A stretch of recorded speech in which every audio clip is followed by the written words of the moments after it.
Mr. Johnson, and carry my phone. Does Google know that I was sitting here and then I moved over there?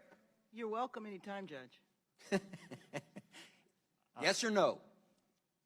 I genuinely don't know without knowing I'm what shocked you services. don't know. Do you or do you not collect identifiers like name, age, and address? Yes or no? If you're creating an account, yes, and using an account, yes. Specific search histories when person types something into a search bar. If you have search history turned on, yes. Device identifiers like IP address or IMEI. Depending on the situation, we could be collecting it, yes. GPS signals, Wi-Fi signals, Bluetooth beacons.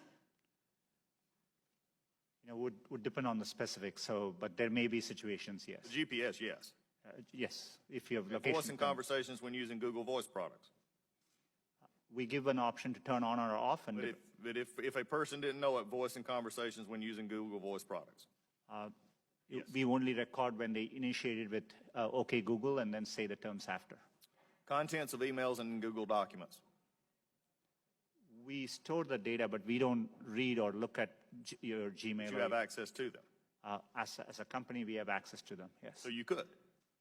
Saying you don't or don't. I'm not asking do you or don't. I'm saying you could, though there is a possibility. We have clear established on how we would do that data. And their privacy policies, speaking of that, has changed 28 times, including 8 times since January 2016. So I think the policies, and this is why I'm asking these questions. There are many things which we don't collect. For example, we don't collect, you could have a product like Google Home. We won't collect conversations unless you specifically ask us to. So you ask a question. And so we definitely are very careful and minimize the data we need to provide the service back to our users.